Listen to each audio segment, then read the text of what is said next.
Hello guys, welcome back to my channel. In this video, I'll be fixing up another TLC doll and I'll be reading another set of Reddit stories. Now again, this Reddit story is not real. I just made it up using ChatGPT. They're very fun to read and react to even though they're not actual experiences of American Girl doll collectors. And with regard to the doll, she is something that I really had trouble fixing up because I really thought that it would not be successful because there was a really bad scratch on her face and there was this pen mark on her face that I really had trouble getting rid of, but I was a bit successful in the end, a bit, because as you can see in the video there is something that I was not able to remove totally, but I think I did something. I can't say that I did a good job, but I did something to distract the attention from it and to make her look cute. Okay, in my opinion. I'll let you be the judge. I'll let you tell me what you think or what I should have done. I'm open for suggestions. But enough of this rambling. Let me go ahead and show you what I did to fix up this TLC American Girl doll. Okay, so here's the doll that we're going to fix today. Now, I suspect that she is a Truly Me number 60. I really couldn't tell for sure because as you can see, her hair was cut and then she has no eyebrows. But all she has is the color of her original wig and her eyes. So that's why I suspect that she's a 60 before she got ruined. But yeah, so as you can see, she's very unfortunate. She has a lot of scratches on her body and pen marks here and there, and even her torso is dirty. So yeah, she's really unfortunate looking, but we don't give up on her. We will be fixing her up and then we're going to make her look pretty again. So I'm going to do my best to remove all these stains from her body. Well, of course I'm going to re-wig her and make her look brand new as much as possible. Okay, so like we always do, we always start with the face. So I'm going to try my best to remove all the marks from her face using a damp magic eraser. This is going to be taking quite a while, and as you will see later, I will have to do the acne treatment. Now, okay, before people in the comments go overboard and tell me that, oh, okay, it's dangerous to do the acne treatment. As of now, that's the only way for you to remove the stains from your American Girl doll's vinyl body. So, and I'm very careful. I guess a lot of things are very cancerous nowadays. Those who don't know what I'm talking about, there's been a finding that acne cream, and then if you apply heat to it using sunlight and all, it creates this byproduct that may cause cancer. Now, I am aware of that, and of course, I am not a daredevil. I'm also afraid of cancer. I don't want to have it. I don't want my family to have it. But nowadays, really, can you really avoid it?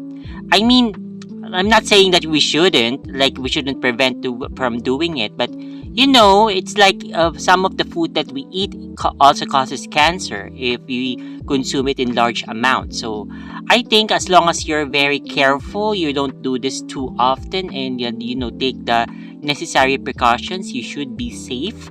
Of course, you don't take my word for it, do it at your own risk.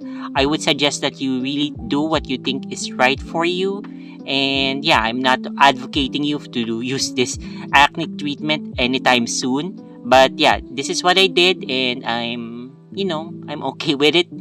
I'm in terms with it and all. But so that's all I'm going to say about that. Anyway, so enough of that, and I'm going to start reading our Reddit story while you're watching me try to remove the stains from this doll's face, and then later I'll do the torso and limbs. So I'll go ahead and read the Reddit story that we have for today. This is titled, "My sister wants me to exclude my American Girl doll from her wedding." Okay, I know this sounds ridiculous, but hear me out. I, 28 female, have had my American Girl doll Molly since I was 6. She was my comfort object growing up, got me through a really rough childhood, and even as an adult, she's still very special to me.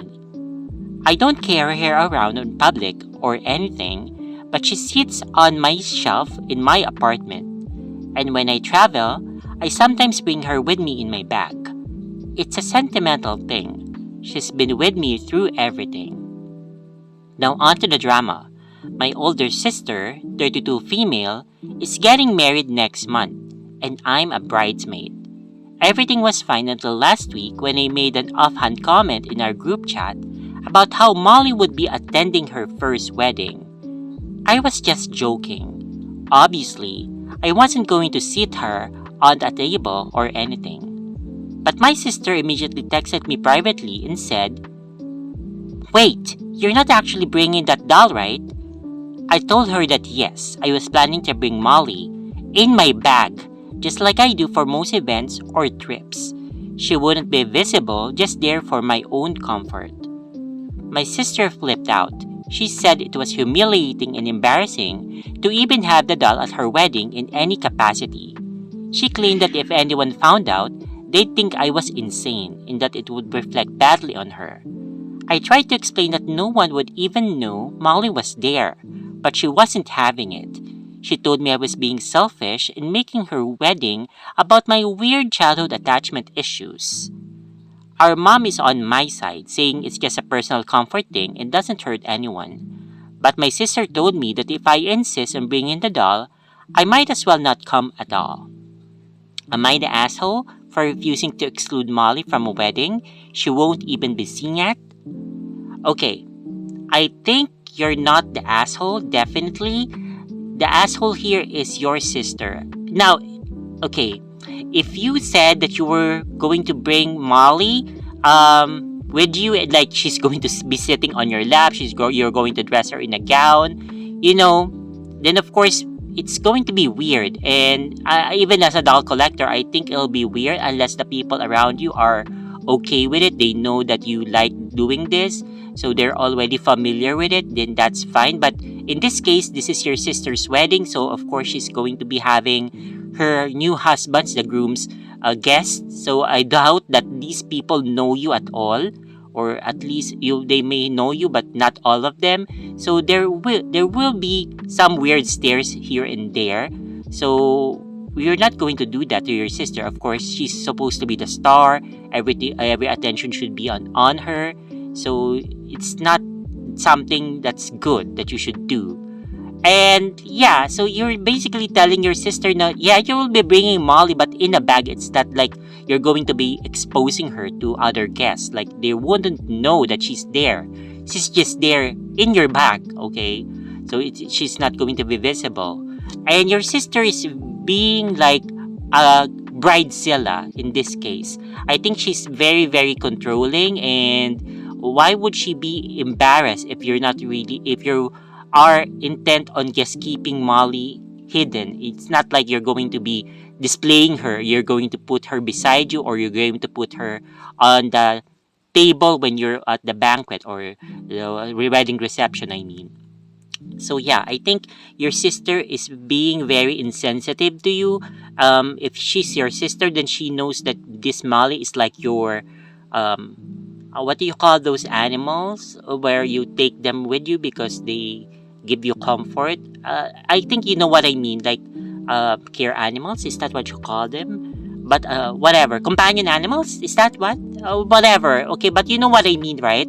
So those animals that you bring with you because they relieve you of your anxiety if you have these anxiety attacks. Okay, but anyway, so this Molly is your comfort doll. Okay, so I think she's being very mean to you for telling you that you shouldn't come at all if you're going to bring your Molly, even though you made a compromise of, well, it's not really a compromise. Even you really didn't intend to like expose Molly to the other guest. So I think if I were in your position, I would really rather not attend my sister's wedding, because if I attend that and I'm not feeling good, I'm feeling resentful towards her, I think it'll defeat the purpose of you being there for her as family. You're giving your support and all. So definitely you will just have negative feelings towards your sister. So I'd rather not attend if she's going to be that way.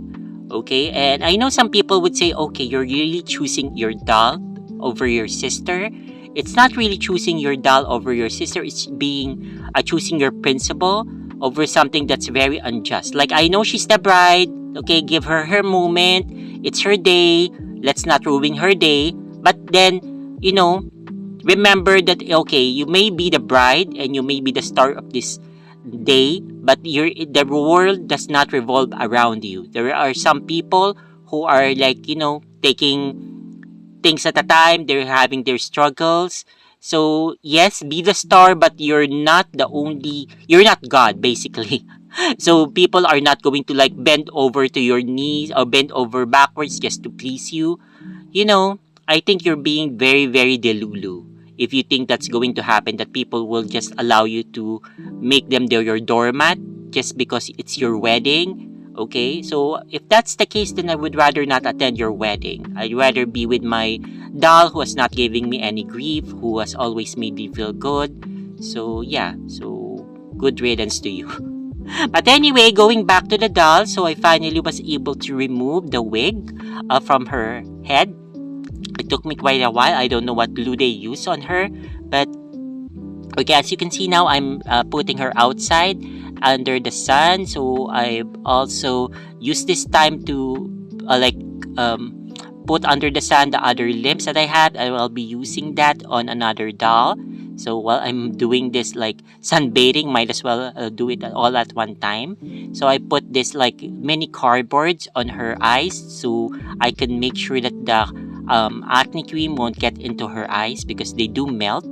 And here she is without her pen marks. However, as I said, she has a lot of scratches, and I don't even know if these could be counted as scratches. They're more like burn marks.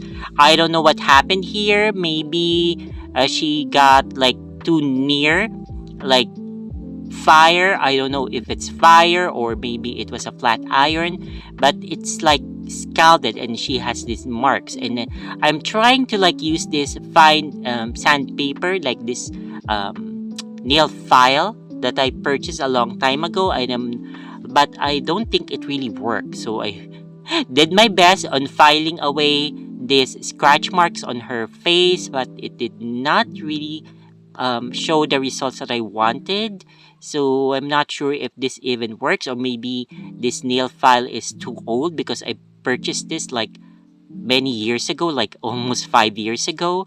So maybe I should buy a new one, and maybe that's going to produce better results. But anyway, it did not really do anything for this doll. So I did try my best. I spent like 10 minutes almost filing away, but I think it did a bit of good, but not really that noticeable. Like for the effort I gave it, I don't really gave me the results that I really wanted to see. But yeah, so later on, while I'm doing this, I'm going to show you what I did to like try to mask it away.